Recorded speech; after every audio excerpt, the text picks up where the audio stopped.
and welcome to session 2 of Smart Start, brought to you by the Division of Student Services and Development as part of your first year experience at the UWI St. Augustine campus. I'm Gerald Alda, Manager of Student Engagement, and today, I am joined by a very dynamic cross-campus team, as well as some important guests who you will meet in just a moment. And together, we will guide you through what I trust would be a most insightful and enjoyable session today. So students, for those of you who are here with us for last week's, or who was here with us for last week's session, we say welcome back and thank you for engaging and sharing your much valued feedback with us. And for those of you who are new and joining us this week for the very first time, here's an extra special welcome to you. Welcome to Smart Start. We are truly honored that you have chosen us at the UWI St. Augustine campus for your university experience. And of course, through our first year experience program, which you will come to know as FYE, we are indeed committed to ensuring that you transition successfully to your first year of study with us. And we encourage you to stay connected with us on all FYE platforms for information on all of the upcoming orientation events, the initiatives and the activities that we have planned for you to ensure that you transition comfortably and that you are prepared for success in your first year of study with us at the UWI St. Augustine campus. So at last week's session, colleagues, we looked at getting started with university life. And of course, here's a gentle reminder that this video recording is available on the FYE YouTube channel because, of course, we know that some of you could not be here with us last week. So here's a reminder that if you missed last week's session, this video recording is available on the FYE YouTube channel. In today's session, we will be discussing all things fees, finance, and funding, which I think we can agree is a very important topic. And so today you will get information that you certainly want to pay close attention to and take note of. Students, we will begin with a presentation from members of the Student Accounts team at our campus, after which you will hear from the team at the Funding and Grants Administration Division within the Ministry of Education, who will share on the G.A.T.E program. You will then learn about the scholarships, all of the bursaries and funding opportunities that are available to you through our Financial Advisory Services Department at our campus. And lastly, you will be assigned to breakout rooms where members of our campus's admissions team will guide you through the key steps involved in the upcoming registration process. So as you can tell, today's session will provide you with a lot of insights, a lot of information. So you are encouraged to be attentive. You are encouraged to take notes as we go along, ask questions at the appropriate time, and to breathe. Just as I said last week, breathe and trust that by participating in FYE, you are definitely on the right path of attaining success in your first year of study with us at the UWI St. Augustine campus. So students, to ensure that you have the absolute best experience today, we ask that you keep your microphones muted until the designated Q&A segment. You are free to turn your cameras on. And of course, be sure to engage with us in the chat, share any thoughts you may have, any comments or questions. We are here definitely to support you. Now that I've shared some information with you on what you can expect today, it is my absolute pleasure to invite from our campus's Student Accounts team, Mrs. Cora Howard and Ms. Lisa Ali, who will take you through our first presentation. Over to you, colleagues. Hi, good afternoon, everyone. So let me just share the presentation that we're going to be working with for you this afternoon. So again, we are the Student Accounts and Receivables section within the bursary at the university. So from time to time, of course, you're going to be interacting with us as you progress during your study. So just to introduce you to two key members of the Student Accounts and Receivables section, we have Mrs. Carolyn Gooding. Of course, I'm extending apologies on her behalf. She had a prior engagement, so she's not able to join us today, but she is the Senior Financial Manager of the section. And then with us today, we have Mrs. Gayatri Narayandat Maharaj. She's also a Financial Manager within the section. So two names to familiarize yourselves with in the event you do need to reach out to us if you have any queries or concerns. So, of course, we will be taking you through the student fees and the payment process. So bear with us as we go through because I know it's going to be a lot of information. But of course, throughout the breakout rooms, you're free. Anything you need to be reiterated, we welcome those questions. So the first thing we'll look at is the different type of fees that you as a student would be introduced to or would have on your list of things to pay to the university.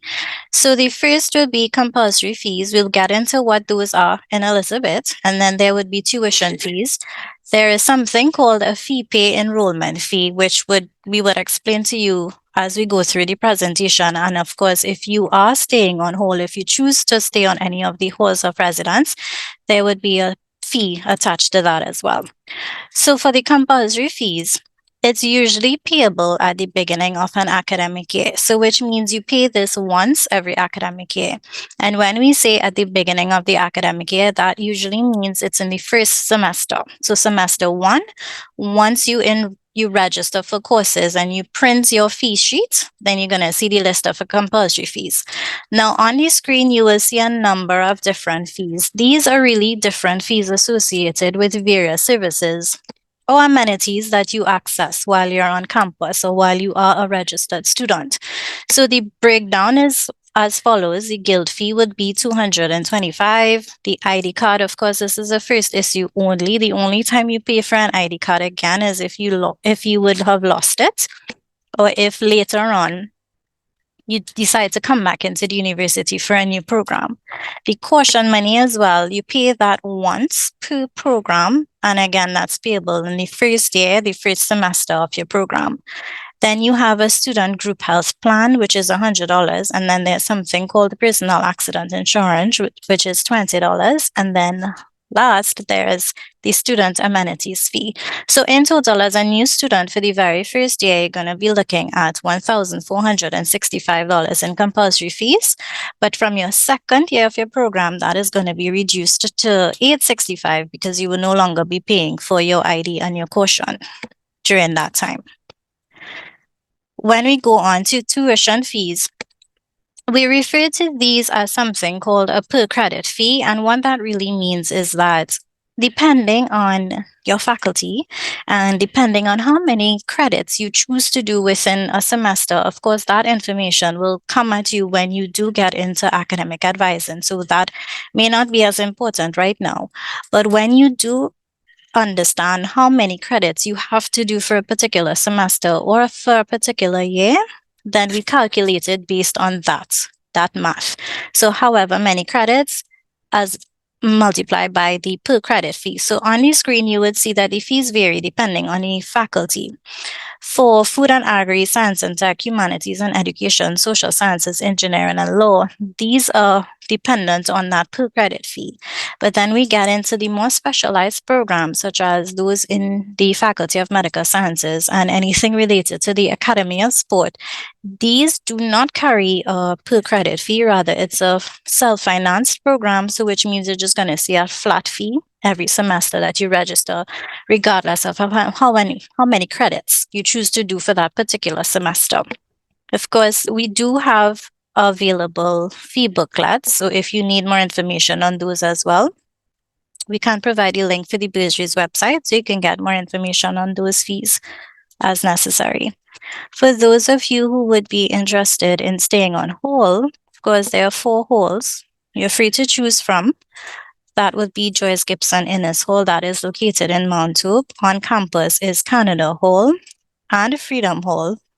Then we have Sir Arthur Lewis Hall, which is in St. John's Road, St. Augustine.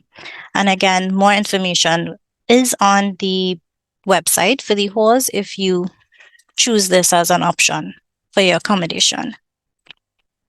Now, to go into your financial clearance or the different methods of payment, there is a system that you will become familiar with when you start your program, and that is FeePay. Now, what this program is, it's really a payment plan / automated financial clearance system. It is something that you access through My UE, and it's a link that you go on where you enroll basically into a payment plan. The reason why this is mandatory is because that is the only way you would receive financial clearance. Now, financial clearance doesn't just mean that you would have paid all of your fees. It's also a term that we use, which basically is your window to university life. In order to have financial clearance, you must follow some steps. And again, we'll get into that later on into the presentation. So, financial clearance, as I mentioned, is your window. And that basically allows you to benefit from certain services on campus. So, of course, your ID card, which you would definitely need in order to be on campus. You would only be able to get an ID card if you have financial clearance. If you have to access any of these services with our health services unit or any of these sporting facilities, the library services, you need to have financial clearance. And importantly, where your learning is concerned, access to My Secure Area and My eLearning. And for those of you who would have a vehicle, access to a vehicle, the parking pass. Ultimately, financial clearance is important for you when you get to the end of a semester, when you have to enter into an exam venue, or even if you have to submit coursework or any research paper or anything like that during the semester. With FeePay, I mentioned that it's a payment plan system. So basically, the payment plan allows for you, the student, to be able to access a 3-installment payment plan every semester.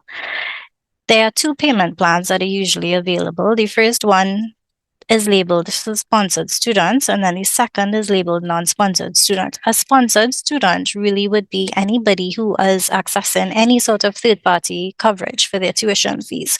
So it can be G.A.T.E, it can be a H.E.L.P loan, it could be the internal bursaries and scholarships that's offered by the university, it could be the external scholarships and sponsorships offered by your government, even the government of Trinidad and Tobago. So any documentation or any support that you are receiving, which shows that a third-party organization is covering your fees, you will be considered a sponsored student. So usually when you are enrolling in FeePay, this is the option you're going to be choosing. And if you look on the screen, you will see the installments are set up to match that. So the first installment and the second installment rather, it's 15% of your fees. And the bulk of the payment is really at your third installment, which is usually the time where your various sponsors would pay over to the ministry, or we would have received certain documentation to update your account to facilitate that, so that that doesn't fall on you as a student. The second payment plan, of course, as your name suggests, is for non-sponsored students.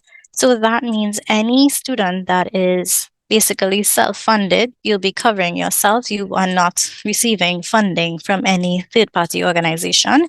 You will fall in that line as a non-sponsored student. And you would notice the installments are quite different for this. Your first installment will be 40%, whereas the second and the third installment would be 30% of the tuition and compulsory fees for that particular semester. Now, with the payment plan, yes, even though you have an option of paying within 3 installments, you do have the option to pay your fees upfront in full. But what we're asking is that you enroll in FeePay first, and then you attempt to make any payment. And that is because if you proceed to pay your fees first, then you would not be able to utilize the system to get financial clearance. So even if you do enroll and you get placed into a payment plan, all that is simply going to happen is once you pay your fees and it's updated on your account, your plan installments are going to recalculate, and it would just clear off any of the installments that you would have. So it doesn't prevent you as a student from being able to pay your fees in full if that is the option that you wish to go with. Now, we're going to move on into how we can maintain financial clearance as a student. And to be able to do that, I'm going to hand you over to my colleague, Mrs. Cora Howard, so that she can take over the presentation from here. Thank you, Lisa. Okay, so we spoke about FeePay and being able to gain financial clearance, and now we're going to speak about maintaining financial clearance, because there's a responsibility on the student as well to ensure that particular tasks are completed. One of these tasks is to submit registration documents to us on time, and the second one is to ensure that payments are made by the stipulated due date. So we spoke earlier about making payments in 3 installments. These installments would have a deadline date by which we are expecting students would complete their payments by that time, right? So we're going on to the next slide, looking at submission of documents.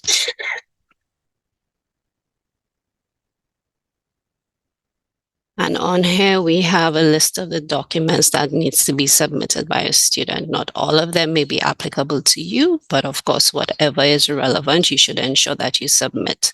All students are required to submit a signed fee assessment invoice, and we're going to later down in the presentation show a template of what that looks like. If you're accessing G.A.T.E, you need to submit a signed G.A.T.E application form to us. If you're a recipient of a scholarship or sponsorship, you need to submit the letter supporting that as proof. If you are gaining economic costs from as a regional student, you need to submit that letter to us as well. And of course, proof of payment. If you make a payment, whether it's online, wire transfer, you need to submit that proof to us so we could ensure that your account is updated. So next slide, we're going to look at some of the templates for some of the documents for which you're expected to submit. And the first one here is your signed fee assessment invoice. This would only be available after you have registered for your relevant courses. On the top of the form, you would see details as it relates to you personally, your name, the program that you're enrolled in, the academic year. It would also show details of the cost for the courses for which you have registered. So earlier, Ms. Ali spoke about being registered for particular courses based on the number of credits, and you know what the cost is. So this invoice would essentially just give you an idea of the cost for the courses for which you have registered for relevant semester. For semester 1, you would get the cost for that semester. When you register again for semester 2, you would get an invoice that shows your registration for semester 1 and semester 2. It would also have details about your compulsory fees. One thing we did not mention was FeePay. There's an enrollment fee of $35 every semester. This would not be included on your invoice, but you would be billed for it. So it's a payment that you're expected to make. At the bottom of the fee assessment invoice, you would notice that it says student agreement, and there's a place for the student to sign. You must ensure when you're submitting these documents that your actual signature is on that form, right? So it's not a typed signature. You can't have somebody else sign for you either. We ask that it's your actual signature on there, and then you date it accordingly. Next slide. So if you're accessing G.A.T.E, like was mentioned before, we ask that you submit a signed copy of the G.A.T.E application form. This is what essentially it would look like. And I want to encourage your future students as well to ensure that once you have applied for G.A.T.E, you download this application and you keep it, right? A lot of the students don't download it and then they don't get access to it in the following semester. So once you have applied, ensure that you download, and this is part of the documents that you have to submit to us as proof that you have applied for G.A.T.E. One of the challenges some of the students also have is that they wait until the means rate is confirmed, but that is not necessary. Once you have applied for G.A.T.E, just ensure that you sign the document. Again, your actual signature should be on this document, and it should match that which is on your fee sheet, and you're submitting this document to us as well. So the next slide, we're looking at scholarship sponsorship letter. This is an example of what it would look like if you're accessing scholarship, G.A.T.E scholar or bursary. And we ask that you submit the official university support letter to us. It would detail the program you're doing and the term and what would be covered. We have challenges as well where a student may not have access to this official university support letter when they would like to submit the documents to us and before the semester is ending. So we want to encourage you as well, though you might have your recipient of a G.A.T.E scholarship, that you could go ahead and apply for G.A.T.E in the interim and ensure that you submit those documents to us as an interim measure, right? To ensure that your account could be updated accordingly. So next, we are going to look at the varying options to financing your degree. We have some of our colleagues on this meeting that would go into more details, but we're just going to touch on it a little bit as it relates to G.A.T.E, H.E.L.P loans, bursaries and scholarships, and self-funding. So with G.A.T.E, I touched on it a little bit, but just to reiterate, once you've applied for G.A.T.E, ensure that you submit those documents to us, and we encourage you to apply early, right? Don't wait until the semester is almost done for you to apply for G.A.T.E, because there are steps that we need to follow before we could update your account. One of these things is ensuring that you have a means rate, and that means rate is confirmed. So if you apply for G.A.T.E, doesn't necessarily mean that your account would be updated with G.A.T.E funding, right? Because we have to wait until your application has gone through the various steps by the G.A.T.E office and your means rate is confirmed to allow us to update your account. So just be mindful of that. If you're planning to access G.A.T.E, make the effort to apply early in the semester and ensure that you submit the documents to us at that point in time. Next slide. As it relates to the H.E.L.P loans, the H.E.L.P loans are available through the below commercial banks. We have Republic Bank, RBC, First Citizens, and Scotiabank. And this is accessed by all nationals of Trinidad and Tobago. So bursaries and scholarships, you can finance your degree via G.A.T.E national bursaries and scholarships. And then we also have Financial Advisory Services Department of the Division of Student Services and Development, who also offer that type of assistance. And we have a rep on this meeting as well who will go into further details. So we're going to look at the payment methods now. So there are varying options by which you can make your payments to us.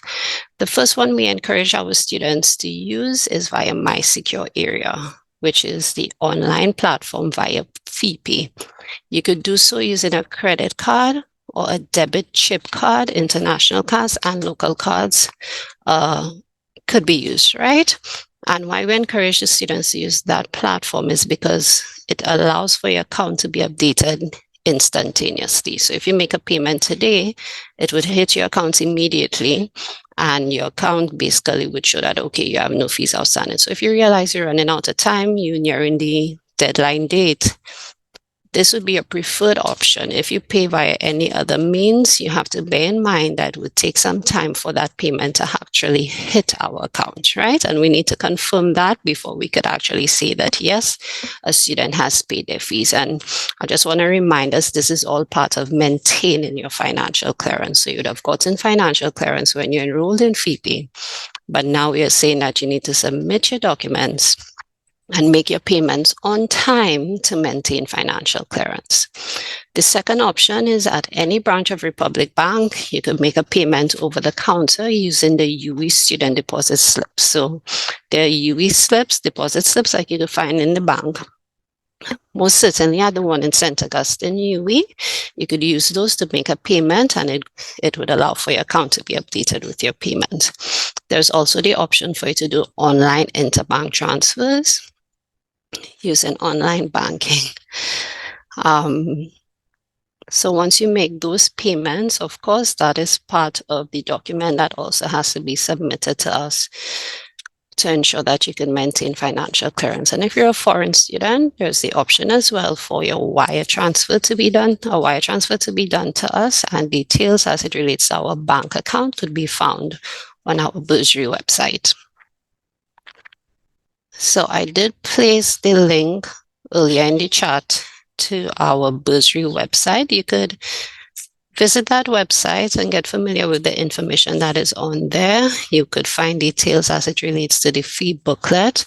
There's a platform that we use e-courier for the submission of registration documents. And then there's also details on FeePay. There's a tutorial video that you could familiarize yourself with it so you know what is required. And we also have our bursary service desk that we ask our students to use. If you have any finance related questions when you're reaching out to us, please ensure that you use your UE student email and not your personal email.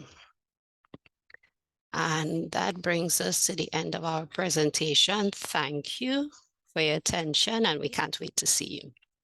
Mrs. Howard and Miss Ali, thank you so very much for sharing much valuable information with our students. The room was very, very silent, and I know it's because persons were paying attention. So students, we just want to say thank you to Miss Ali and Mrs. Howard. I noted that there was a hand that was raised earlier. So for the person who raised your hand, just know that we acknowledge it firstly. We know that you have some questions, which we are happy to facilitate in our Q&A, which will be coming up in just a short while.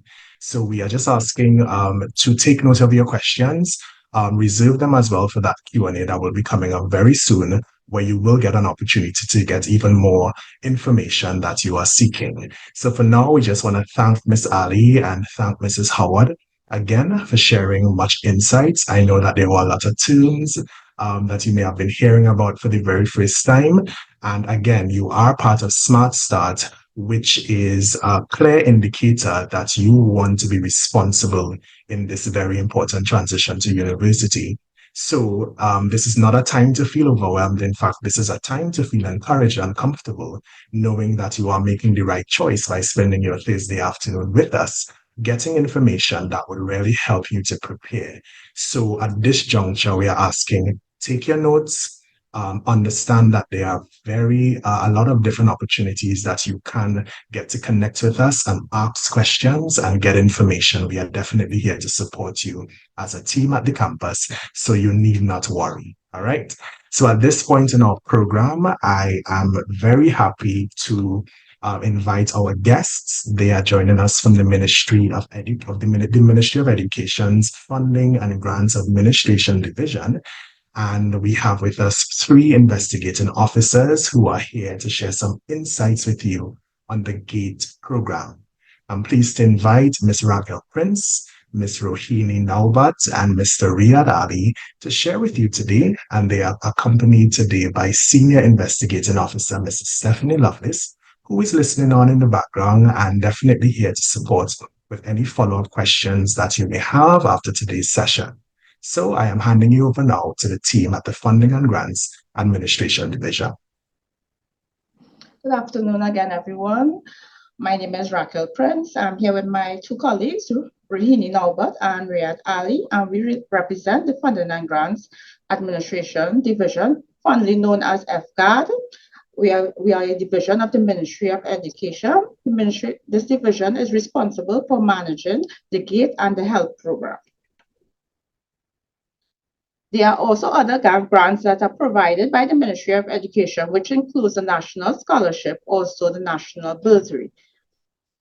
On the screen, we have the links to these websites, so you can also save these links, click on them, and get further information about these 2 programs. But today, we are here to talk about the G.A.T.E and the H.E.L.P program. The G.A.T.E program, I know a lot of you all would have heard that acronym floating around. The G.A.T.E stands for Government Assistance for Tuition Expenses.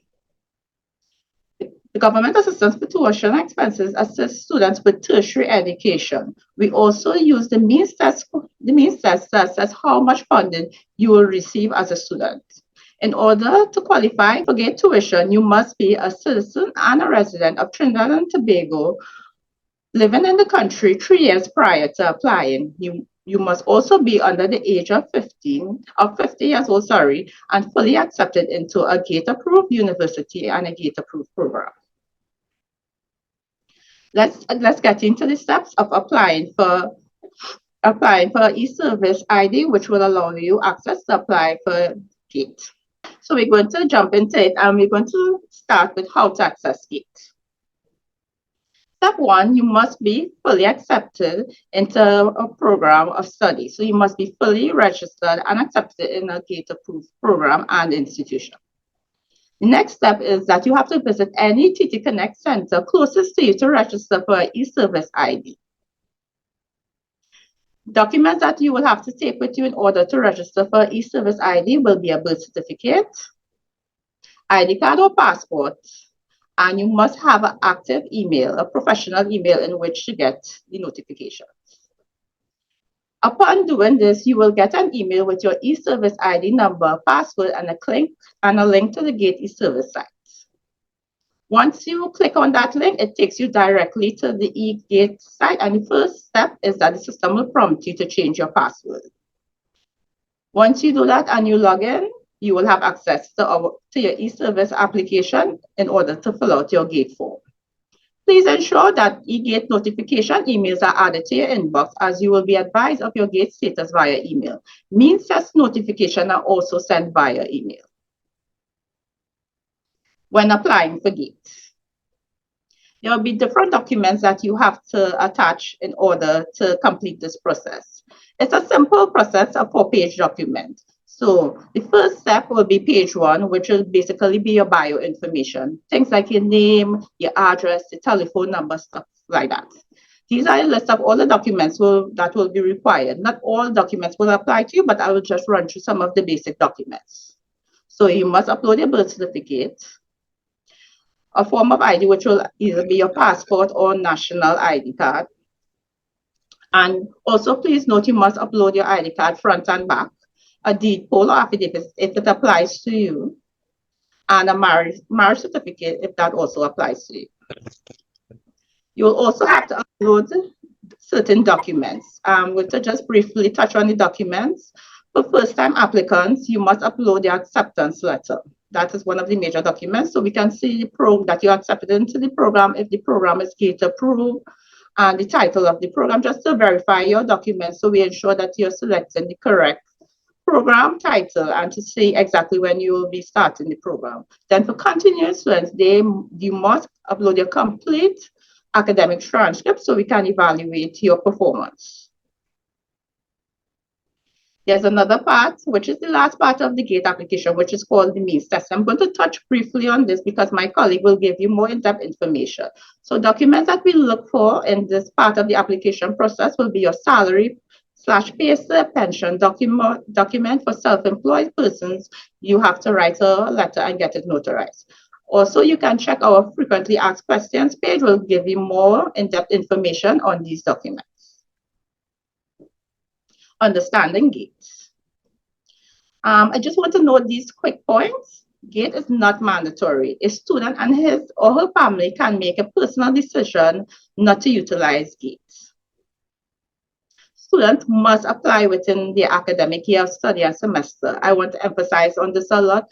Please always remember, for you as students, you do an application per semester. So every semester you have to apply for GATE funding once you are assessing GATE for your program of study. GATE is not guaranteed. A student must qualify. We must evaluate you first to see if you qualify in order to move on with GATE funding. All applications are required based on policy. Program not GATE. Some examples are program may not be GATE approved, low GPA, withdrawal, leave of absence, funding, stuff like that. We have to review all these based on our policy that governs the GATE program. An obligatory service after GATE is also something you can email us or contact us to get further information on. For new students, please ensure that you attach your acceptance letter, which states the program that you accepted into and your start date. This is very important for us in order to verify your information and your application. For continuing students, an updated transcript is mandatory and necessary and very critical part of your assessment in order to move forward.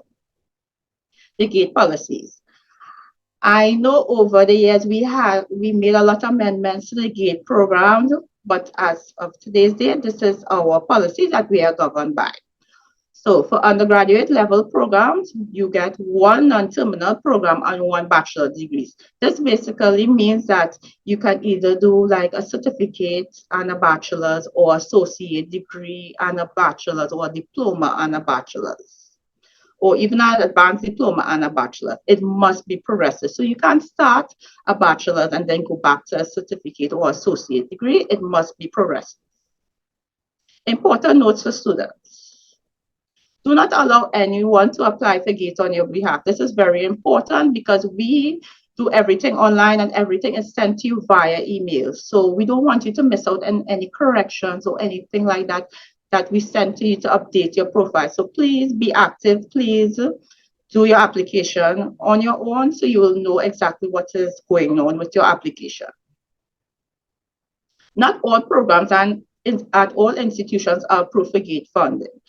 So you can check with your institution, or you can also even contact us at GATE office and we'll provide you with guidance on whether your program that you are interested in applying for is GATE approved or not. The means test is used to assess families to determine their ability to contribute to the education of the student. We will touch more on means testing further down into the presentation. All income documents must be submitted on the GATE application on the means test page. So please don't upload your payslip or your job letters or anything like that on the GATE application part of it. We have the means testing part of it, which is page 4, that is assigned to upload all these documents. No funding for postgraduate level. Postgraduate level is no longer GATE funded. In order to get some sort of assistance on that, you can contact our H.E.L.P department, which will give you guidance. And later down in our presentation, my colleague will emphasize on this. Students are strongly advised to carefully read the FAQ section before completing the GATE application. I'm going to pass you on to my colleague who is representing the means testing part of the application process, Rohini Naubert. Thank you, Raquel. Good day, everybody. So we're going to touch on means test now. We'll start off with what is means test. Means test is an assessment of the family and or independent individuals to contribute financially to the cost of education. It is granted annually, so whatever means rate you receive in semester 1 will also be applied to semester 2 and 3 where applicable.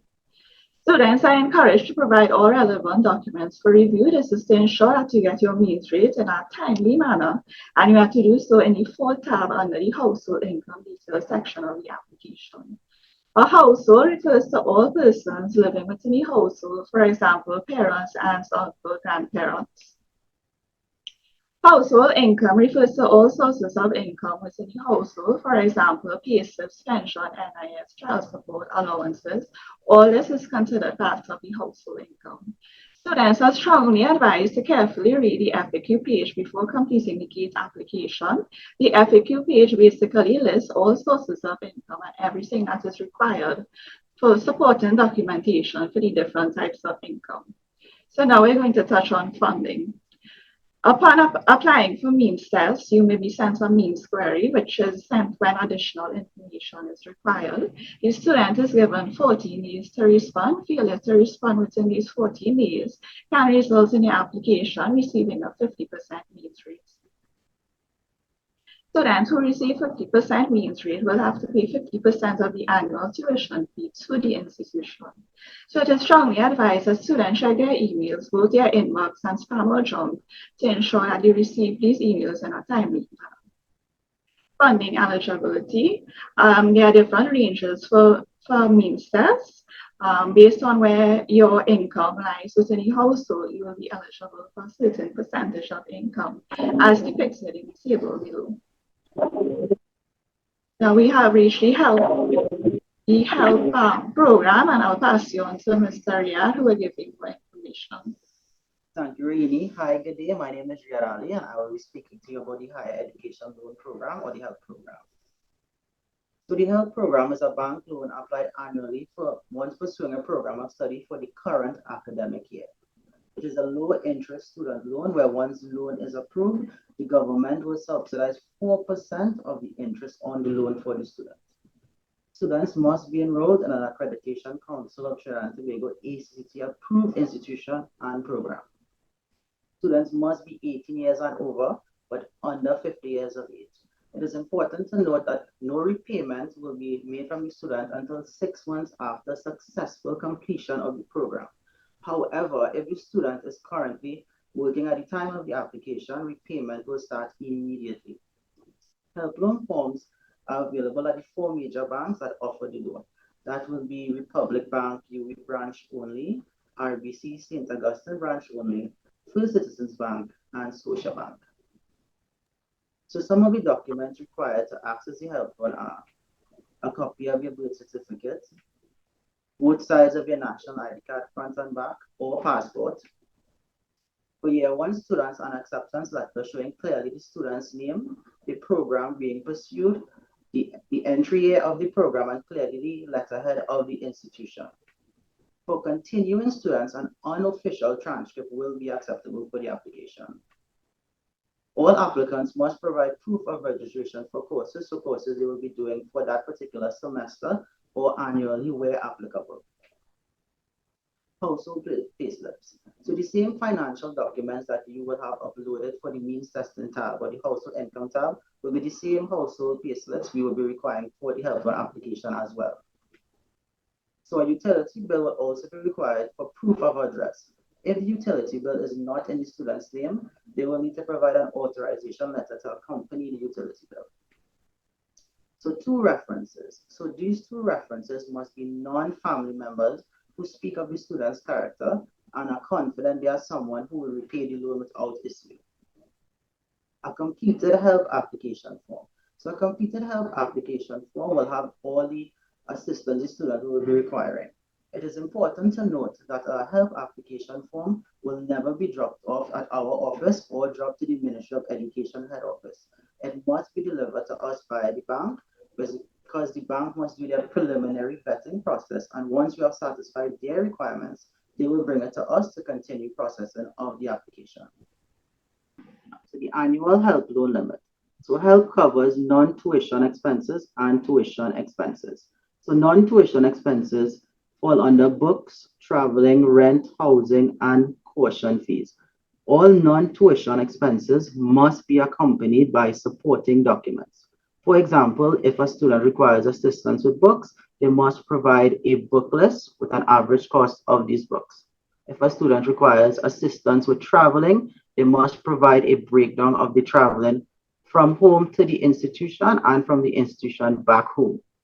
If the student requires assistance with rent or housing or accommodation, they must provide a tenant agreement. The tenant agreement must have the signature of the student and the landlord. Tuition expenses. If not rated 100% through means test, the amount received is based on the means test criteria for help. What this means is if a student is rated 75% or 50%, they can access the help loan to assist with the remaining balance. Local eligibility, up to a maximum of $35,000 per year for local institutions. What this means is, so when students are filling out the application form, they have access to $35,000 per year. So students should know to put the request for the entire academic year and not just per semester. So right now we have the contact information for the G.A.T.E office, the help unit. So if you have any further queries or questions, please take note of the information on the screen. This brings us to the end of our presentation. Thank you for your kind attention. Thank you so very much, Mr. Ali, and also for cooperating with us. So a special thank you to all of you, Mr. Ali, Ms. Prince, and Ms. Naubert. Very, very happy to have had you on this afternoon to share about the G.A.T.E program.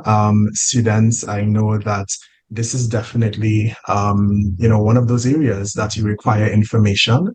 And so I'm happy to share that the G.A.T.E office, they are definitely available to facilitate any follow-up questions. I note that a few persons in the chat had some questions about G.A.T.E, and we also saw maybe a hand or two raised. So just reminding you that we do have a Q&A that we will be transitioning to shortly. So please take a note of your questions so that you don't forget it. You will have an opportunity very, very soon to direct that question so that you can get some answers.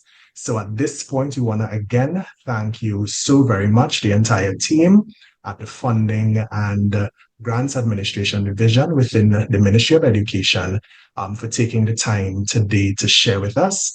And of course, students, this is also a time for you to take note of those questions you would like to follow up with. Contact information was shared with you and would also be shared after today's session. And we are asking you kindly to reach out to the GATE office. They're definitely here to support. All right. So we've heard about student fees. We heard about the process. We heard about the GATE program a short while ago.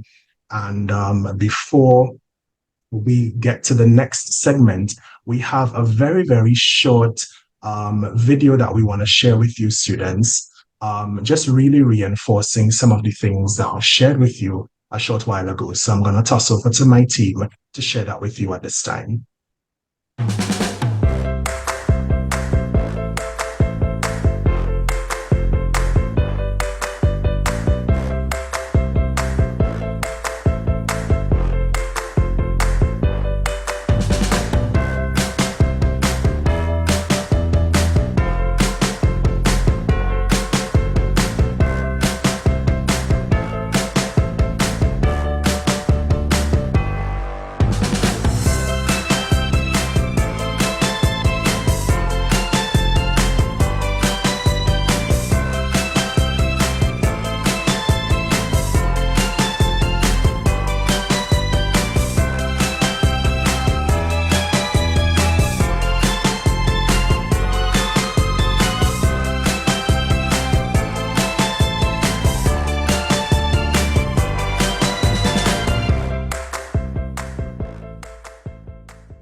Right, wonderful. So, reinforcing again some information shared with you. This is such an important responsibility, students. Getting the information just as you are this afternoon, and really preparing your plan of action. We are in June and you all are here and you all are getting information, which means that come September, come August, you will definitely have no challenges in navigating some of the processes that you will soon be involved in. All right. So again, ensure that you are taking notes as we progress this afternoon. So it is my absolute pleasure this time to welcome my colleague from within the Division of Student Services and Development. She is the manager of the Financial Advisory Services Department. And she's here to share with you a lot of information that you also want to pay close attention to as we're talking about student funding, as we're talking about scholarships, and of course, bursaries that are all available to you. So please help me welcome Ms. Christy Mannett-Smith. Ms. Smith, over to you. Many thanks, Mr. Ola, and to your team as well. Good afternoon, colleagues, and of course, a very warm welcome on behalf of the Division of Student Services and Development to our students, our incoming students. We are certainly really excited to welcome you. We are anticipating your arrival in August, the face-to-face. We're back to face-to-face. And so it's a great opportunity for us to not only to connect, but of course today to share with you all that the university has to offer in terms of scholarships and bursaries. And so I am here today as part of the Division of Student Services and Development. This division caters to all your non-academic needs. So you have your faculty dealing with all your programs. And so we here at the DSSD, we deal with the other support mechanisms, especially put in place for you, just for you. And my department, the Financial Advisory Services Department, is one of 8 departments under the division. And here on the screen, you can get an idea of the other services and other departments and what we may offer. Just to let you know that our segment, the DSSD, will be coming later on. I'm sure Mr. Alda will tell you more about that.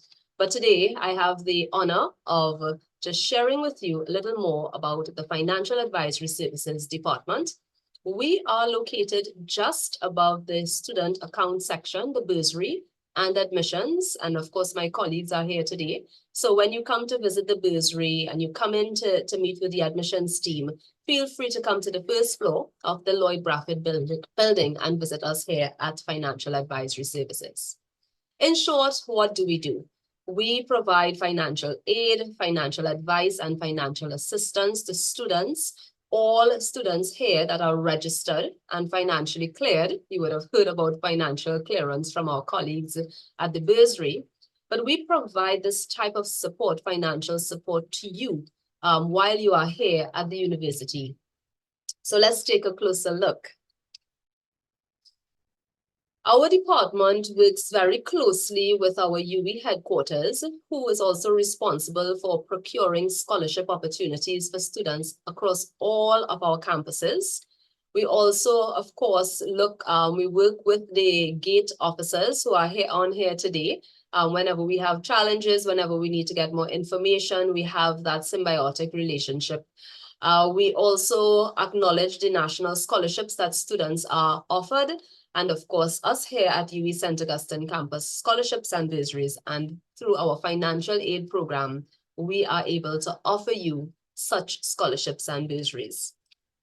And so what is interesting about our scholarships and bursaries are that, my apologies, we have over 350 scholarships and bursaries that are privately funded. These scholarships and bursaries are what we call non-tuition based awards. It means that when you apply for it, you are not mandated to use it to pay for your tuition. That's what you have G.A.T.E for and your other government sponsors. Our awards allow you to support other areas of your academic life, including the purchase of meals, laptops, equipment for your respective programs. For those of you who may be going into medical sciences, you may have to buy stethoscopes, lab equipment. For those of you who may be in the Faculty of Law, you have your books to buy, etc. And so this is where this type of funding comes in to support you. Also, for those of you who may be staying on hall, this is a good opportunity to tap into some funding that is non-repayable, and you're not bounded to us once you accept the award. And so it's available to all full-time undergraduate students. That would be students who are pursuing bachelor programs here at the UWI St. Augustine campus. Most of our awards, I would say maybe 98%, have what we call a financial need component. So I always tell students, if you are facing a financial challenge, this is one area where that situation can actually work for you, because we have worked closely with our donors and sponsors to build in that criteria that takes into consideration your financial circumstances. And so it gives you more access to much needed funding, especially for persons who may need to commute to the campus. You're living some distance away. We have seen where this type of funding comes in to really support you across your academic year. What are the requirements, which is a question that's usually asked. So our donors look for a minimum requirement, a GPA of 3.0, and GPA stands for grade point average. When you come into the university, that will be a very familiar term to you, and that means B's or B plus average and above. Some of our donors do consider a slightly lower grade point average, but that would be based on the level of financial need that the student is facing. And that is taking into consideration, of course, that we have students who may be experiencing such dire financial challenges that it impacts their academic performance. So the university and the donors recognize that, and so they make the adjustment. For those of you who are coming in, we would look at your C.A.P results to determine your eligibility for our awards. Of course, if you have financial need as well, that is definitely factored in. I'm happy to also say that our scholarships and bursaries start off at a minimum of 5,000 TT dollars, and it can go up to 30,000 TT dollars. Most of them are one-time bursaries or scholarships. So once you apply for it 1 year, you can reapply the next year and still be eligible for either the same one or out of the 350, another one that you may qualify for. But I think the selling point here is that you have 5,000 TT dollars that we more or less send to your bank account, or if you want it to be placed on your student account, we can also facilitate that. But you have this money now to take you through your program. Some of our awards, our scholarships and bursaries, also include paid internships. So our donors may say, hey, you know, in addition to giving a student a $10,000 bursary or scholarship, we want to give them the opportunity to come and work with us during the vacation period. And we have seen how this has helped the students not only prepare for the world of work, but certainly it has allowed them to transition into the workplace even after they graduate and into the very same institution or organization that gave them the award. And so that's a great opportunity. You will hear more about internships generally in our last session from our careers, community engagement and co-curricular department. And of course, our scholarships and bursaries, you have online annual applications. So all applications are online and it's done annually. And there is a scholarship and bursary booklet on our page. And of course, the QR code is right there for you. You can scan, go onto our page and take a look at the scholarships and bursaries that are available. And so I would have pointed out some of the criteria that our donors look for. We, of course, look for academic merit. We are an academic institution, so that would be factored in. Financial need. And for most of our donors, they want to see that you're involved in some level of extra and co-curricular activity. And what does that mean? So if you have been involved in Rotaract, if you are part of, let's say, Habitat for Humanity, if you are involved in an NGO in your community, or a church, mosque, a religious group in your community, and you are partaking and contributing in a meaningful way, this is an opportunity for you to now share with us that information through our application portal, and we can now assess you for the awards that also take extra and co-curricular activities into consideration. But of course, we can share more details when you come on board with us.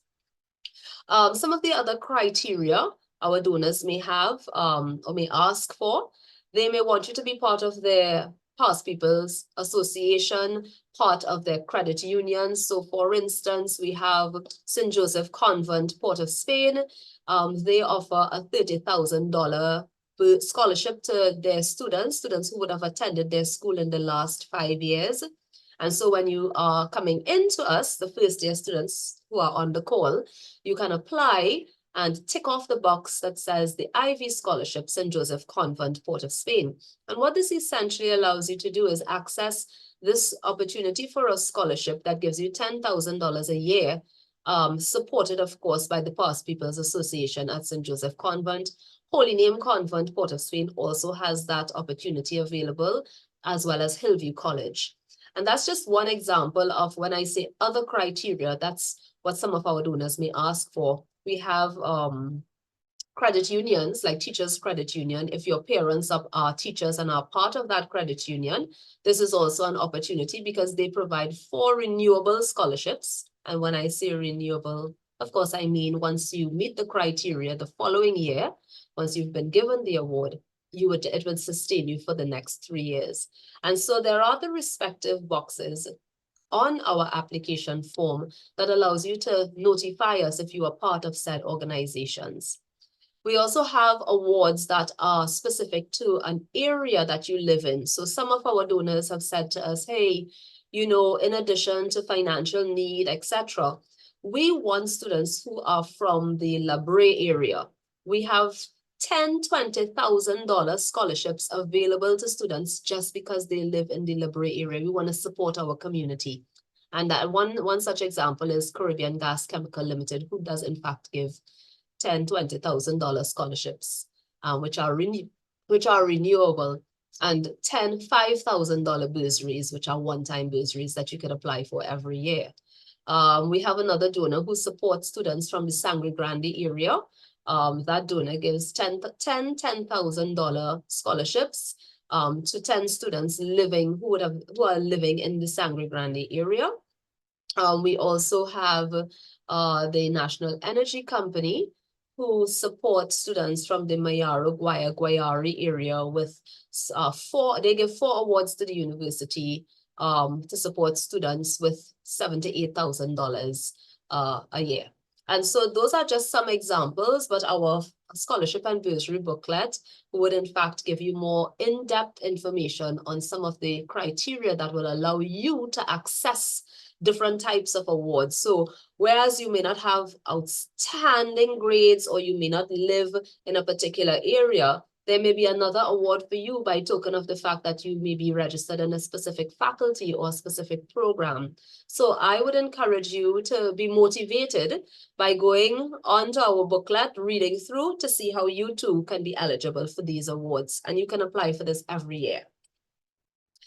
What is key here though, while we do have 350 awards available, you just need to submit one application.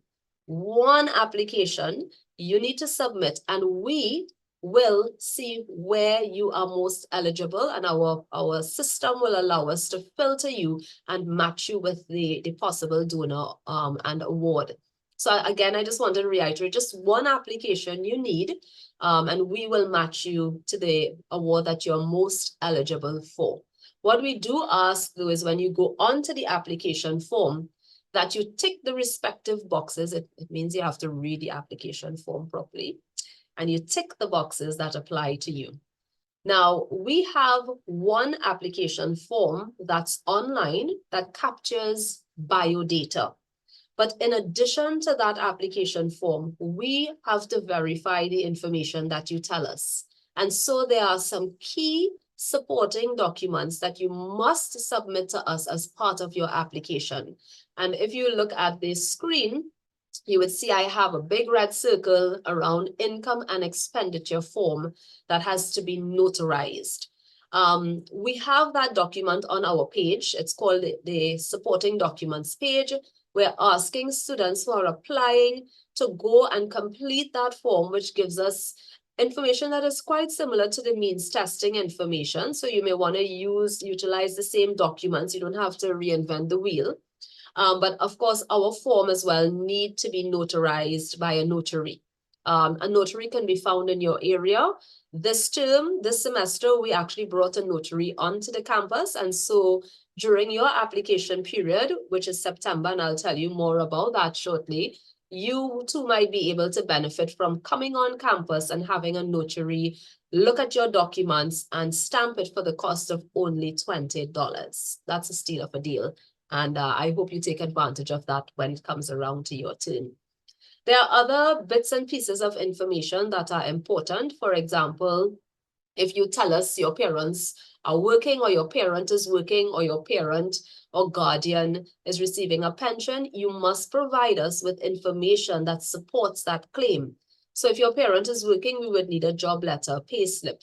If your parent or guardian is receiving a pension, we would need to see at least a recent pension payment slip, things like electricity bills and other certified documents. If your parent or guardian is self-employed, this is another document that we would need to have notarized. And of course, when you go onto the supporting documents page, you will also see the other forms that allow you to complete, to share with us your involvement in extracurricular and co-curricular.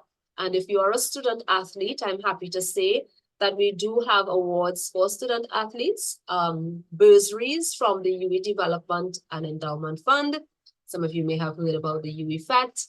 Many of you, I hope, are telling your parents about the great opportunities here at UE and the support for funding, of course, through the UE Development and Endowment Fund, who will soon be having an event, a garden party, to raise funds to support students who are coming onto our campus. And so as part of those funds, we are able to support at least 10 students with $5,000 sporting scholarships. So if you have any student athletes on the call, here's an opportunity for you. We also have a $10,000 award from an external donor for student athletes. And for you, the students who are coming in August, September, your application period will start around we're probably going to open it a little earlier this year, around the 24th of August, and it will run until the 30th of September. So you have basically a month and a few days to get your application in along with the respective documents. For students who may be on the call who are continuing students, and well, those who are here as well, your application period will run from January to May 2025. So in addition to our scholarships and bursaries, we have a few other programs that are given in the form of grants, non-repayable grants, which means that you do not have to pay us back. But we do hope one day when you make it to be, you know, an expert in your field, you look back at those who are coming behind you and you say, you know, let me to donate to the university the way I have benefited. It's not mandatory, but let me share with you what we have to offer. We have our Adopt a Student program. This program is funded by members of staff here at the University of the West Indies, primarily, who voluntarily contribute from their salaries, any amount as low as $20 to how much ever they want to give every month to support a fund that we are responsible for managing. This fund allows eligible students, that's students who are facing financial challenges. We're allowed to give you a stipend of $400 to $500 every month for across the semester to support things like meals, transportation, purchase of items, technology, memory sticks, to pay for Wi-Fi. So we send this money to your bank account, and we hope that it provides you a little more support to get through each semester. You can apply for this at the beginning or across the semesters, and it's renewable every semester once your situation and circumstances do not change. We also have a hardship grant. This hardship grant is offered through the University of the West Indies, St. Augustine campus. The maximum that one can get from the grant is 5,000 TT dollars.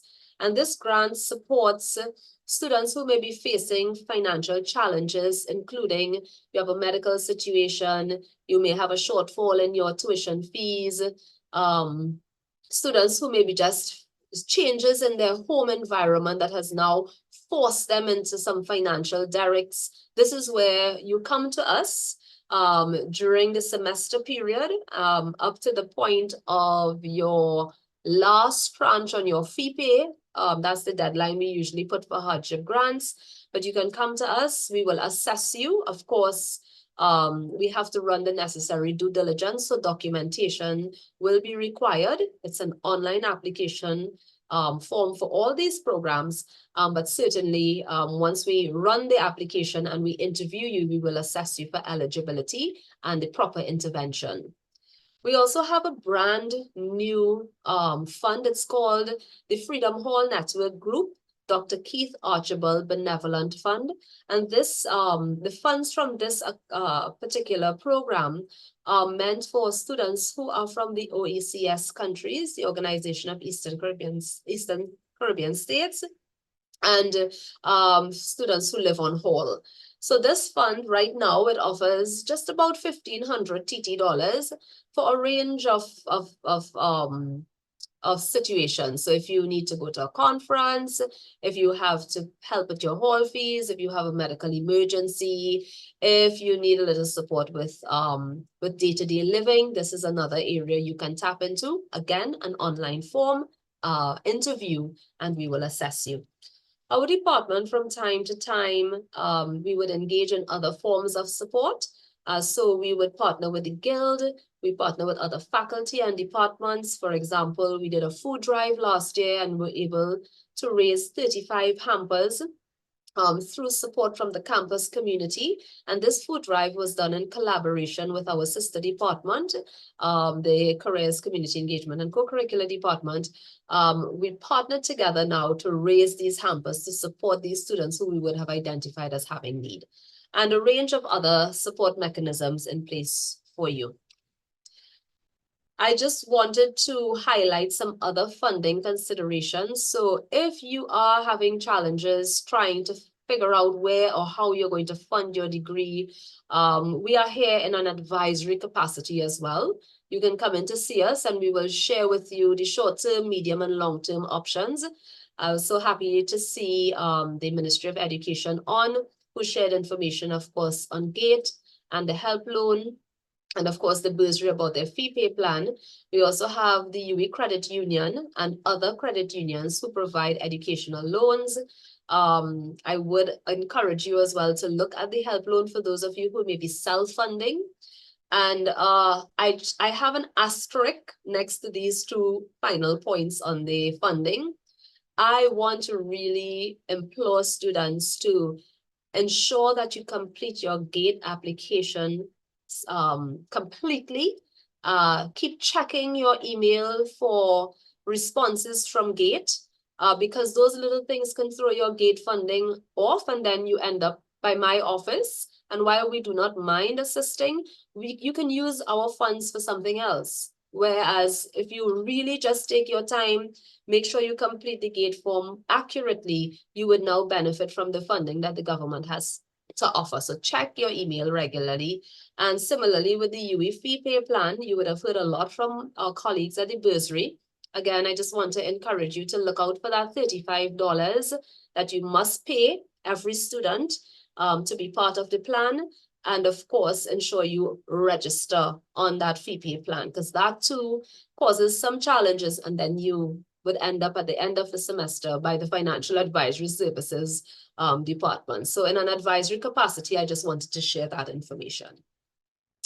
As I wind down, I just wanted to give you a little prompt. You can look out for our Managing My Finances workshop series, which will be held in semester 2, February of 2025. And this is part of the first year experience program, where we are able to now bring in the experts in the area of financial management and planning to help you do things like understand how to make a budget, look at retirement planning, look at how to monetize your skill set and enter your soft life era, right? And other such very topical areas in the under the ambit of financial management. And so this brings me to the end of my presentation. Once again, this is the Financial Advisory Services Department of the Division of Student Services and Development. We are located on the first floor of the Lloyd Bradford building, also known as the Student Admin Building. I am Miss Manette Smith, the manager, and I have a wonderful team, Mr. Moreno, Miss Ellis, and Miss Pear, who are all here ready and waiting to welcome you in August of 2025. Congratulations once again, and look forward to meeting you. Thank you. Thank you so very much, Ms. Smith. And I see some persons, talking about soft life era as well in the chat. So they're definitely connecting with that. Seeing some thanks coming through as well. And of course, we want to say thank you so very much for taking this time to share with us. So students, you heard quite a bit. I mean, at the start of the session, we did say that today is going to be insightful. So we've shared with you some information on student fees and the payment process. You've heard from the team at the G.A.T.E for the G.A.T.E program, and you just heard about all of the funding opportunities made available. I want to acknowledge that we had some engagement coming through in the chat and a lot of persons talking, and of course we love that and we encourage that, but we also want to remind you to ensure that the information you are getting in this first year is accurate. So it is in your best interest to chat with experts, in this case members of staff, to provide you with accurate information, because you don't want to be misguided. So we're definitely encouraging the engagement, but also reminding you that as part of your responsibility, you want to ensure that you get accurate information. So we have some breakout sessions that we would definitely, so we're going to assign you in some rooms shortly. But before we do, I want to ensure that we've been paying attention. We always like to facilitate a giveaway as part of Smart Start, and I think we all enjoy that, right? Good. So I have 3 very quick questions. The process is First person to raise their hand, as in to select the raise hand feature and to answer the question correctly, you get a prize. A member of our team will reach out to you and make arrangements. All right. So to test who's been paying attention, because I saw a lot of engagement in the chat, to test that you've been paying attention, I want you to answer these questions. So our first question is, what is the platform used for the payment of fees? When you think to our very full, okay, I don't need to repeat that. Shania, your hand was raised first based on my watch. So Shania, feel free to unmute your microphone and let us know the platform used for the payment of fees at the UWI St. Augustine. The platform is FeePay. Wonderful. We can congratulate Shania. Congrats, Shania. Congrats. A member of our team will reach out to you to make arrangements. Our second question, what does the acronym GATE represent? We heard from, okay, Alex, I think your hand was up. The acronym GATE, right, sir? Yes, that's All correct. right. Government assisted tertiary education. Say that one more time for me to ensure that we have it. One more time. Government assisted tertiary education, sir. All right. Close, but not All right. quite. I'll take Tuition one. education. Okay, I'll take one other person, right? All right. But you're close. Keandra, over to you. Acronym for GATE, what does it represent? Afternoon, government assistance with tuition expenses. One more time. Government assistance of tuition expenses. All right. Almost there. Almost there. I want to give it to you, but I'm going to invite one other person to see if it is that person has it. Josh, you can take a go at it. All right, let's try Tanika. Tanika, what does GATE, the acronym GATE, represent? Government Assistance for Tuition Expenses Program. Wonderful. Let's give Tanika some love in the chat. So Tanika, member of our team, will reach out. And our final question. We just heard about funding opportunities, more specifically scholarships and bursaries offered through the Financial Advisory Services Department. How many of these scholarships and bursaries are on offer? How many of them are available? Craig, I see your hand up. Is it 305? Almost there, but not quite, but good attempt. Ariel, let's try. 350. All right. Over 350, but we'll still give it to you, Ariel, because you were close enough. So congratulations to all of you. Be sure to stay on. A member of our team will reach out for details. So folks, it's our time to meet with our team at the campus's admissions office. Of course, you've been engaging with the admissions team over the last few weeks with a lot of questions relative to your application, and you're now here. And the team at the admissions office, they are here to guide you through registration. So registration is a very, very important process that you would soon be involved in. And listen, if you don't complete registration, you are not acknowledged across the board, all right? So you want to ensure that you pay attention to the steps involved in the registration process. So it's my absolute pleasure to invite Mrs. Cunningham Delancey, Mr. Jones, and Ms. Harry, who will facilitate a presentation on registration. Afternoon, everyone. Please allow me to introduce myself. My name is Ms. Katia Harry. I am from the admissions department. I'm just here to go through a brief presentation of our online registration process. So for online registration, it will commence for semester 1, 24-25 academic year from the 19th of August to the 13th of September 2024.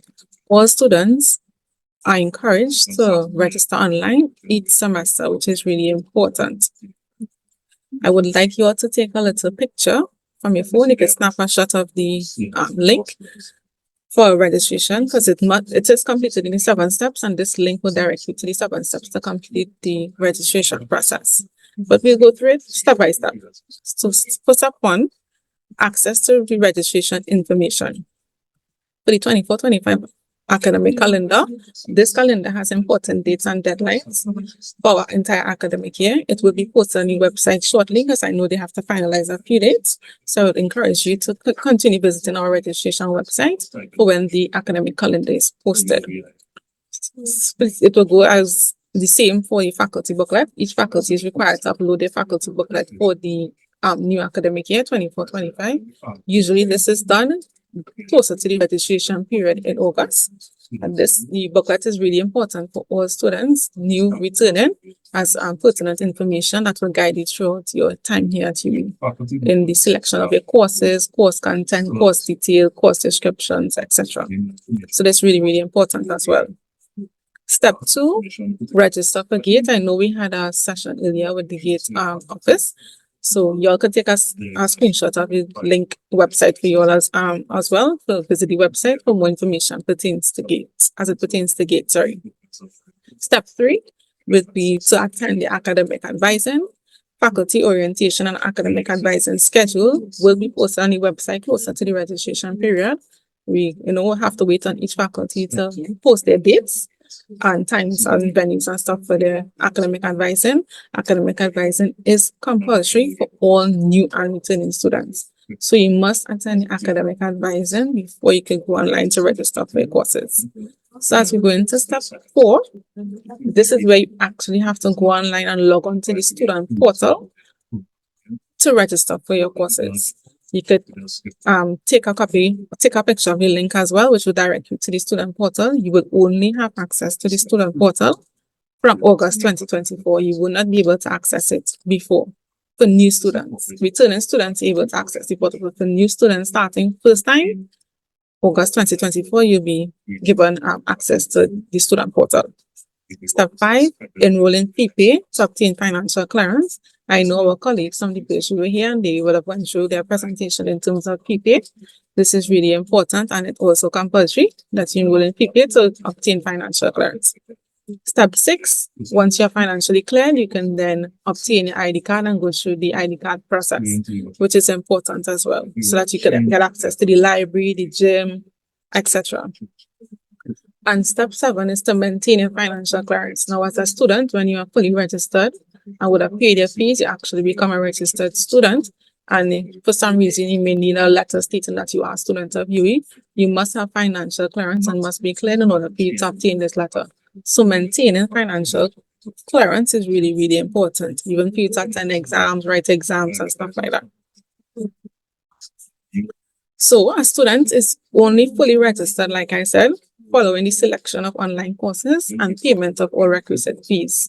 Registration allows a student to access My Learning, attend classes, sit exams, and access all the nice, lovely resources that we have.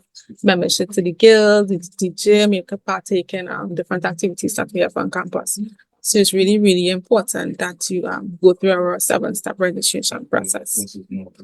And that's it for our brief presentation. I want to thank you for your patience. I know we have a long session going on today. Plenty information was given. So I hope the information that we presented was helpful. And as we welcome you into our new academic year 2024, we want to extend our congratulations again to you guys. So at this time, I'll ask Shala, if you have any questions from anyone, they could put their hands up.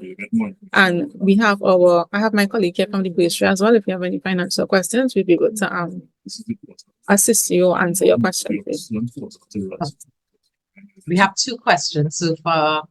Kathian? So Aaron, your hand is up. Please go ahead and ask the question. What if you did a previous degree, but is there G.A.T.E. available to you or not? So is it that you would have completed a degree before, a certificate or the bachelor degree? No, like if someone did like a bachelor degree before or undergraduate, could they get G.A.T.E. again, or is that not possible? Lisa, you want to take this question? Sure. Aaron, no, you would not be able to access. So based on their presentation, they would have confirmed that it has to be progressive. So if you would have done a certificate before and now you're attempting the degree, you would have been given that funding as a progression, but if you're doing another degree, then you would not be able to get GATE funding a second time for it. Okay. Thanks, Lisa. Jaden, you have your hand is up. Hi, good afternoon. My question is regarding degrees. How would you know if your degree is self-funded or not? So I know within the GATE officers funding and grant presentation, they said you could either contact them to confirm that their program is GATE funded, or you can also let us know as well. We should be able to tell any bursary if a program is GATE funded or if it's self-financing. But what program specifically is trying to find out? I'm trying to find out regards to computer science with management. Say that again? Computer science with minor in management. Management, Lisa?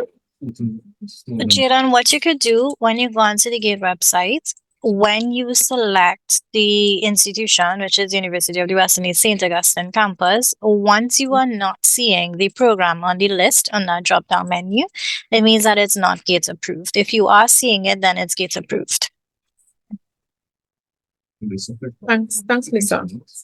Okay, thank you. You're welcome. I hope it helps answer your question. Rahana, your hand is up. You can go ahead. Hi, the email with the medical form, are we getting that after or before registration? So as it is now, if you have been accepted, once you have been accepted and you have access to your medical form, you can have it completed by your GP and have it emailed to the nurse and a doctor. They would accept it from now as well. So if you completed yours already, you can email it to the 2 email addresses, so any one of the email addresses. How are we getting the medical form? I didn't get sent it as yet. If you don't have the medical form, it's available on the website as well. You can visit the website. I can have someone put it in the chat when we go back to the main room to access the medical form. Yes, thank you. Sure, no problem. Anybody else have any questions? Ciara, your hand is up. You can go ahead and answer. Hi, good afternoon. Just want to know when would be the perfect time to like sign up for GATE. Well, yeah, to sign up for GATE because I already signed up for the GATE ID, but I didn't like sign up for GATE as yet. Okay, so usually we encourage students to apply for GATE funding after they register for their courses. So anytime in August, during the registration period. Oh, it's okay, thank recommended that you. apply for GATE funding. So, Kathy, let me just chime in there for that Sure. question for Ciara. So you could submit that application now. The reason why we would usually ask for first-time students to submit now, it's because it goes through a lengthier process as a first-time student. So you would have more information to put onto that application in terms of your household income and that kind of thing for them to assess you based on the means testing brackets. So it's fine for you to go ahead and submit that application now. What you would have to do though, when you fill out your eGATE application, the student copy that you receive after you would have done the application on their website, save that because that is what is going to be sent to the bursary for the maintenance of your financial clearance. But as Kathy would have mentioned, we would usually ask you to submit documents to us only when the registration period has started. So you can fill out the eGATE application on the GATE's website, but in terms of submitting anything to the bursary, you're going to have to hold everything until it's the registration period has started in August for us, right? Okay, thank Thank you, you. Lisa. Okay. Adrian, your hand is up. You can go ahead and ask a question. Hi. Hey again. I've heard a lot about the GATE, but I'm saying on the handbook stuff is saying for Trinidad and Tobago nationals only. So if I'm from Barbados, I can still apply for the GATE. Lisa? No, if you are not a national Adrian of Trinidad and Tobago, then you would not be eligible for GATE funding. That wasn't me. That was somebody else. Sorry, who asked the question? Adrian asked the question. Oh no, that wasn't me. That was Jabari, sorry. I think that was Sorry. Jaden. I think Adrian is now. Adrian now. Oh, Adrian hands now. Yes. Okay, I guess Okay, go ahead. whoever, sorry, whoever asked the question, no, you could, if only if you are a national of Trinidad and Tobago, you will be allowed to access GATE funding. Thank you so much, Lisa. Thanks, Liz. Who next in line? I Jabari? think Adrian. I think Adrian. it's Adrian. Yes. Okay, Adrian, go ahead and ask the question. okay. Hi. So in September I will be in N1. So I was just wondering, would the FeePay be applicable to N1 students? Yeah, so once you are registered into a program with the university, yes, it is applicable to you, and more so because that is the method of getting financial clearance. So you are going to have to enroll in FeePay when that registration period opens as well. Okay.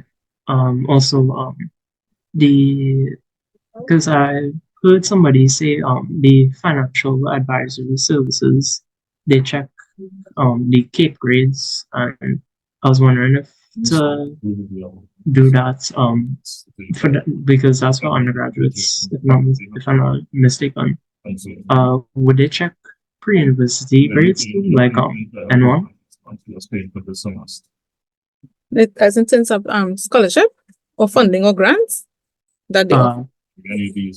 Funding, yeah. For funding, I'm not too sure of the process. Charlotte, I don't know how much you know about the financial advisory part, but I know applications will open sometime during. For first year undergraduate students, the application is open at the end of August into September. Right. So we just want to know if it's extended to pre-science students as well. Pre-science, I would have to find out about that because I'm not too sure, Adrian. I'm taking a note of your name and I will contact you after. If not today, by tomorrow for the latest, please. Okay. Thank you so much. Thanks so much for that question, Thank you, Adrian. for your question. Jabari, your hand is up. You can go ahead. Good day. I wanted to find out, right, for the nursing students, where would the classes be held? Well, nursing school currently is being housed in Cuba, so I will want to assume that your classes will be there. Well, however, depending on the courses and you do your academic advising, you may have some classes on campus. But it depends on the course, the time, and the venue, which we're not privy to at this point in time. But the school is housed in Cuba. So if I am staying on hold, right, would I have to travel? So I would want to believe so. I'm not too sure if they have a shuttle to Cuba, but we can certainly find out if you have shuttle services to Cuba. I know they have shuttle services to Outtro, but I'm not too sure about to Cuba. Okay.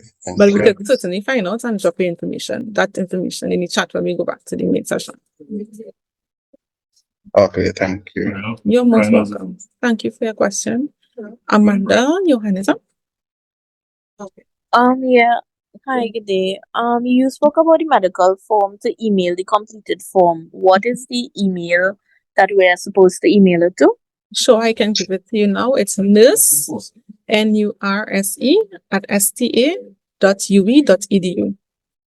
So it's nurse @sta.uwi.edu. Or you can send it to doctor@sta.ue.edu. Any one of those two email addresses. Okay, thank you. You're most welcome. Thank you for your question. Cheyenne, your hand is up. When that information comes up, usually I have two questions, clarifying questions. So you guys said that we need to set up FeePay to pay for school basically.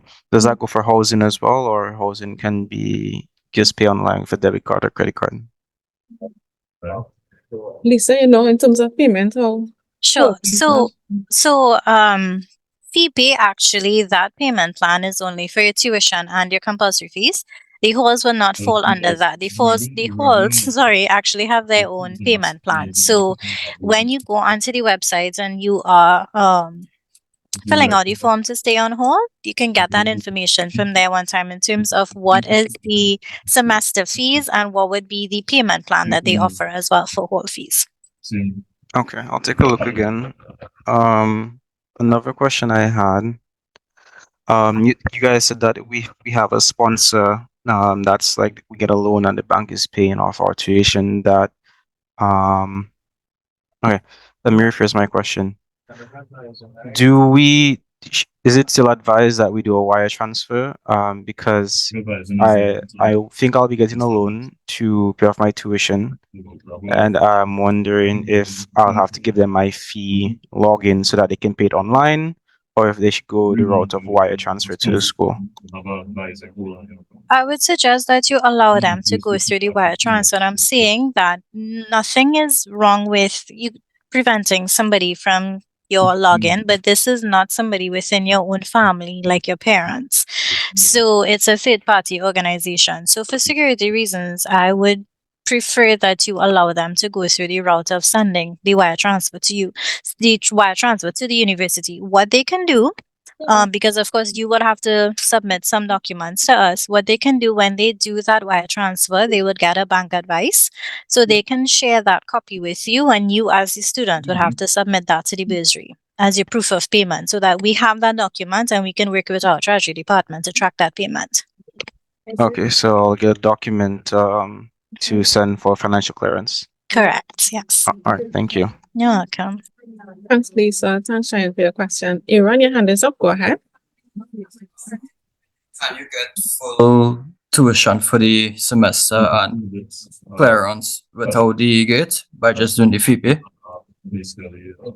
Yeah, so remember in the presentation that we did, we said the method of gaining financial clearance in the first instance is enrolling in FeePay, right? So when you enroll in FeePay, you're going to get an automated email that tells you you've been granted financial clearance from whatever date to whatever date, which usually runs for the entire semester. Now, that does not mean that you cannot submit documents to us. It remains your responsibility as a student, even though you would have gotten that blanket clearance, you still have to submit your documents to us to maintain that financial clearance. Because what could happen if you don't submit your necessary documents or pay your fees on time, we will block your account. We, as in the bursary, we will place an AR hold or an accounts receivable hold on your account, and you will no longer have access to anything on campus, and you will not be able to sit your exams. Okay, thanks. No problem. Katy, if I may, I'm getting direct messages to me, so I just want to address them for the sake of all on the room, right? Yeah, go ahead. So one of the questions was, will students who received the government additional scholarships still need to register for GATE? So for persons who are attempting to access or have been awarded a national scholarship, whether it's through RTT or whether it's national bursaries, you would know that you would have to go through a process. Your scholarship officer will be able to give you more guidance on what that process is, but it tends to be a lengthy process. So at the end of it, when you do agree to the terms and conditions of that bursary or that scholarship, you get to the point where your documents are sent to the permanent secretary for signature, and only then you are issued your official university support letter. Because again, that process takes sometimes up to a year, an academic year, we ask all students who are receiving a national scholarship or a bursary to access GATE funding. So yes, that means you're going to have to go through the process of getting an e-service ID. You're going to have to go through the process of submitting an e-GATE application online, and those documents have to come to us. When you get, or as soon as you get your official university support letter, you can submit it to us. And of course, internally, we would make the adjustments on your account, meaning we will no longer have you as a GATE funded student. We will now place you on as a scholarship student. Right? So I hope I answered that question. The other question was if I would know when the accepted bursary recipient list will be released. Unfortunately, no, because that is something associated with the Ministry of Education. You could visit their website or try calling them directly to get the answer for that question. And guys, there's no harm in raising your hand and asking the question out loud, right? Instead of direct messaging me, because as soon as I answer one, somebody else is sending me another message. So, Katy, sorry, the last question is I'm wondering if I just got accepted into Meniston, are there any forms I have to submit now? So Katy, I don't know if you want to take that one. So the question is, once you get accepted, you just respond to the offer indicating that you accept or decline. However, once you do that, you should be fine. And then the process. And then the person is also asking about a medical form, but he didn't see it. Right, so the medical form is available on the website. I'll direct you to the website. What I could do, I could put this in the chat for you. I'll do that shortly. If not, when we go back to the main session, I'll try and see if I could do that. Drop it for you so that you could go ahead and download the form. Right. Well, Giovanni, you have to select your course. your hand is up. You could go ahead. Hi, good afternoon. So my question is, I'm wondering if it is that someone who does not wish to do CAPE and they want to do law, right? They want to get into the LLB program. Is it an option that they can do N1 and they can still gain acceptance into the LLB program, or is the LLB just for science-related bachelors? They can do the N1 program. We just encourage them to do at least 3 subjects because law is strictly on academic. They're not strict in terms of subject, so it could be any subjects. But you can do the pre-science program, and we encourage persons to apply with the most highest grades to apply for that program. But pre-science is an option, or any certificate, diploma, associate degree program as well. You must maintain a GPA of at least 3.6 and above. As you know, law is a very small faculty. But yes, you can do pre-science as well. I hope it answers your question. Break it down into 3 payments, and then you just pay your first Giovanni? at that point in time. So that is Yes, it is. Thank you. You don't have Amanda, your hand is still up. Yes, I wanted to find out when do we enroll in FeePay? What's the date to enroll in? So when the registration period begins, that is when the payment plans will be made available. So it's just a matter of holding on until you get to your academic advising. Somewhere around that time is when the registration period will begin. So as soon as you enroll in your courses, your particular courses, just underneath there would be to enroll in FeePay as well to gain the financial clearance. So you could do it one time the same day that you select your particular courses for your program. Okay, thank you. Thank you, Lisa. Anybody else have any questions? Rian? Hi, I'm not sure this was mentioned before. Are there any degrees that are not approved by G.A.T.E for funding, or all degrees approved? Okay, from the admissions department, I can tell you the only 2 programs that we have that is not GATE funded is the BSc in Human Resource Management and the BSc in Marketing. Those are the only 2 that we know of that are not GATE funded. I hope that answers your question. Yes, You're welcome. There was a question with regards to the scholarship. I think it was with regards to the scholarship. Having applied to GATE and then you get a scholarship or vice versa. Where it is they're asking if it may take a year because the process takes a little while, if they will be refunded. Lisa? Yeah, definitely. They would get refunded. So what could happen, let me just say for clarity, because remember when you're going through the GATE aspect of it, you may not get 100% GATE funding. So you would have a portion of fees to pay. So whatever comes out of pocket, yes, it will be refunded to you. Again, that's only when you submit your official university support letter to us. So you will be refunded both whatever you pay to our tuition and your compulsory fees. The only thing that you're not going to be refunded would be the $35 for the enrollment charge because your scholarship would not cover that charge.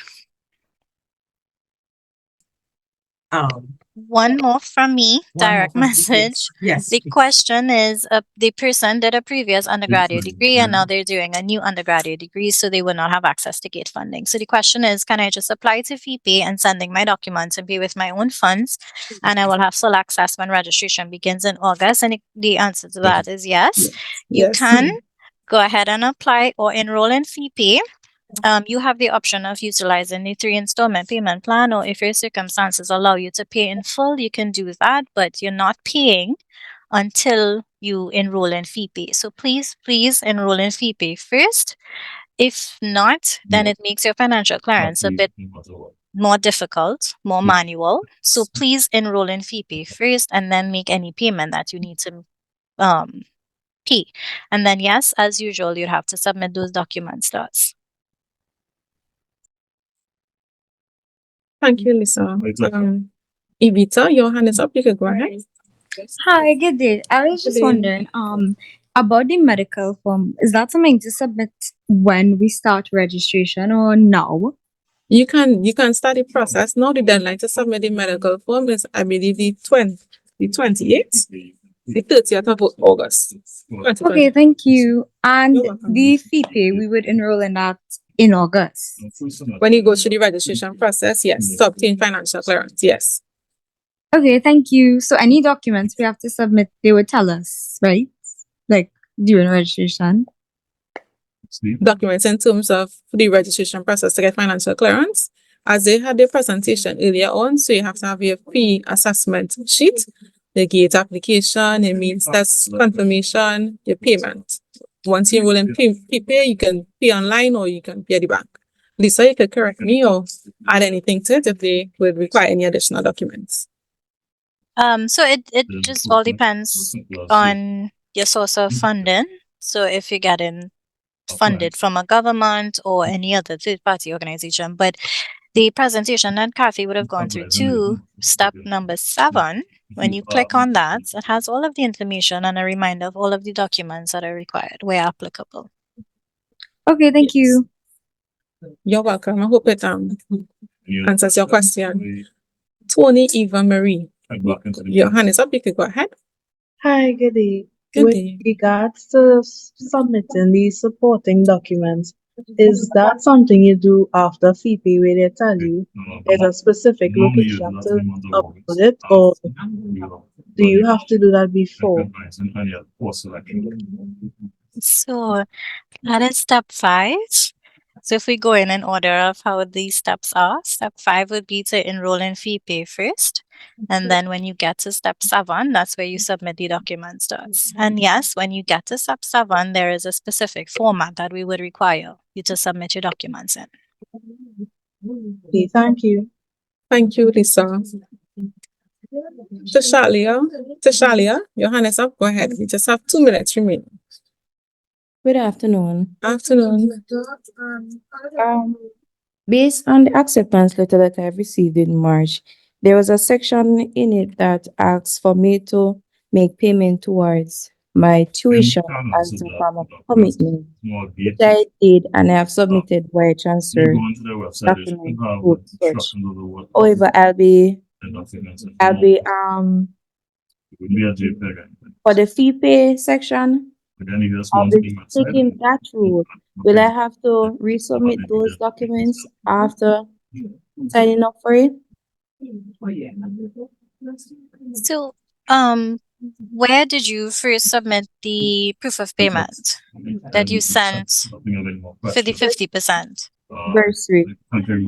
Where bursary? Because is it through e-courier where we would have asked for documents to be submitted, or you brought it in physically? No, I sent it through e-courier. Okay, so if you already submitted it, there's no need to submit it again. Did you get an acknowledgement to your package? I did. All right, so then there's no need to submit anything. Is it that the acknowledgement you receive is the automated response which told you that your package was received and that it was opened? I'll have to double check because it was done in April, so I'll have All to right. double. But Okay. I did got a response. All right, so when you double check what the response was, if it's a actual message from one of our team members, maybe telling you that you need to resubmit because something was incorrect or with the document or anything like that, then just go ahead and follow those instructions. But if you got the email that tells you that the package was open, but you did not receive any other kind of notification, then you don't need to submit it again. All right? Thanks, Lisa. Okay, guys, we have like 52 seconds. I see Selena's hand is up. So, Selena, quickly. 48 seconds. Go ahead. Hi, I have a question. When will we have to pay the enrollment fees? After registration or after sign up for G.A.T.E or?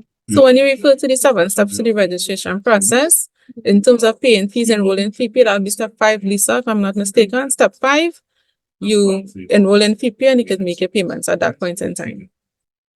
Okay, thank you. You're welcome. So we have 20 seconds, guys. I want to again thank you for your participation. in this breakout session. So Thank you so much, Lisa. Thank you so much, Kathy Ann, for your contribution. I will meet All you right, on the other guys. side. Take care, everyone. In 6 seconds, we're moving across back to the main Bye. session. Bye. Welcome back, welcome back, welcome back. All right, so students, you are seeing on screen some lovely faces that I think you can give all a round of applause. These are all the persons who took the time today to be here to share with you. I know that Mrs. Gooding is in the background and so is Ms. Roberts from our student accounts team and admissions team respectively. So I want to say thanks as much as they're not on camera. Thanks to them both as well. So students, did we have a good time today? Yes, the only answer is yes, sir. That's the right and only answer.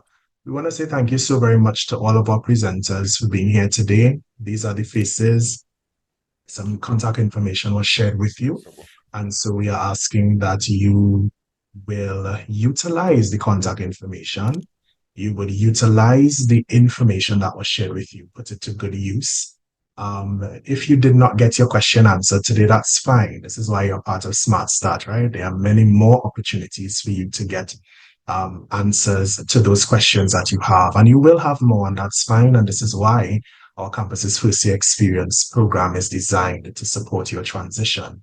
So a few takeaways in addition to everything else that you've received.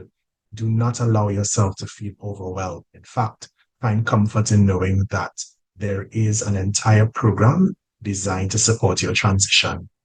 Within that program, or while you participate in that program, you will, your informational needs will be met. You will get support in integrating into our campus community, among other things. All right. So asking that you stay tuned to all things FYE. You are in the right place at the right time. And this is definitely going to help you to lay that foundation for success in your first year of study and beyond. So again, I want to say thank you to everyone on screen for supporting today. So students, just a few announcements or reminders before we hop off today's call. For regional and international students, I heard that we had some students on with us. For regional and international students, stay tuned for that orientation initiative that we have coming up. We have something exclusive for you. For students who are the first in their families to be attending university, look out for our first generation student initiative. We are so very excited for you to participate. So if you have not already, feel free to visit the FYE website and register for that so that we can have your information and we can reach out to you subsequently, right? And for those persons who are interested in staying on hall, which I hope is many of you, hall applications are open. So visit our website, Division of Student Services and Development. You'll find our student accommodation office there, and we are encouraging you to apply for hall accommodation. It's a fantastic opportunity. All right. So we have come to the end of our program today and our second session for Smart Start. We trust that the information shared with you today was useful and that the experience has helped with your confidence as you prepare to start out your new semester in just a few weeks. Remember, this is session 2 of 4. All right, session 2 of 4, which means that we have a date next week, same time, same place. We look forward to seeing you here at 1 p.m.